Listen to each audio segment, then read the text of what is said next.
তুষার খান, জি।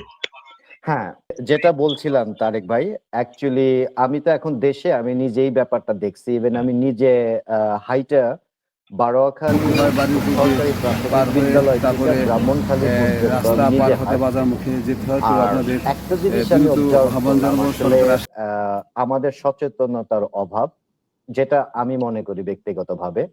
কারণ রাস্তাটা রাস্তাই থাকে। রাস্তার পরে যখন আ রিপেয়ারিং হবে, অ্যাকচুয়ালি রাস্তার উপরেই জাস্ট টপ আপ কিছু পিস ফেলবে। সেটা ২ ইঞ্চি হতে পারে, ৩ ইঞ্চি হতে পারে, ৪ ইঞ্চি হতে পারে, ডাজন্ট ম্যাটার। কিন্তু সেই রাস্তার উপরেই কিন্তু টপ আপটা হয়।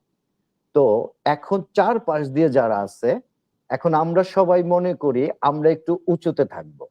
তো রাস্তার চেয়ে অ্যাকচুয়ালি দোকান, পাশার, বাড়ি, ঘর যেগুলো আছে মিনিমাম ১ ফিট, কোথাও ১.৫ ফিট, কোথাও ২ ফিট একটু নিজেরা হাই করে ফেলছে। তো এখন কি হয়, যখনই বৃষ্টিটা হয়, বৃষ্টিটা হলে পরে, কারণ যখনই বৃষ্টিটা হয় পানি নিষ্কাশনের ব্যবস্থাটা একদম নাই।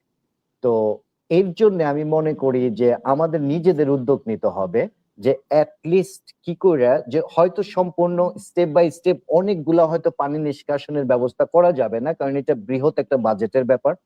কিন্তু সাময়িকভাবে আমরা যারা এই মাত্র যেভাবে কথাটা বললেন যে যারা আমরা সমাজ প্রতিনিধি আছি, কিংবা যারা আমরা রাজনৈতিকভাবে নিজেকে পরিচিত করি, কিংবা সরকারি দল, আ যে অথবা সচেতন মানুষ, আমরা যদি একটু ইচ্ছা করি, কিছুটা পাইপ যদি সেটিং করতে পারি, কিন্তু সেটা অ্যাকচুয়ালি করার জন্যে সেটা আমাদের সবাইকে একত্র হতে হবে।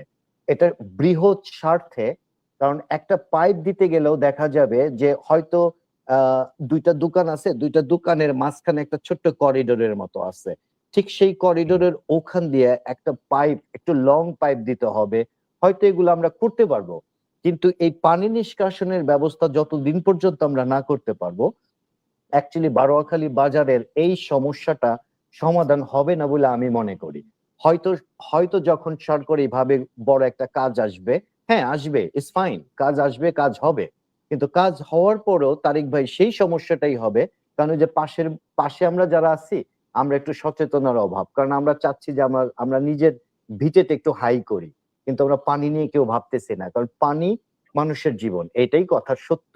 আবার পানিই মানুষের জন্য মরণ। কারণ এই পানিটা কিন্তু পিচটাকে ছেড়ে দেয়।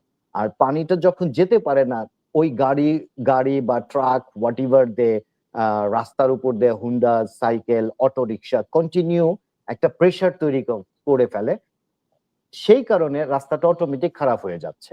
এটাই তারেক ভাই, বুঝছেন? আমাদের অ্যাকচুয়ালি সবার মিলে যে রাস্তাটার পানিটা কি করে নিষ্কাশন করা যায়, সেই ব্যবস্থার উদ্যোগটা নিলে আমি মনে করি যে ফাইনালি একটা সমাধান হবে। থ্যাংক ইউ তারেক ভাই। অনেক সুন্দর করে বলেছে তুষার।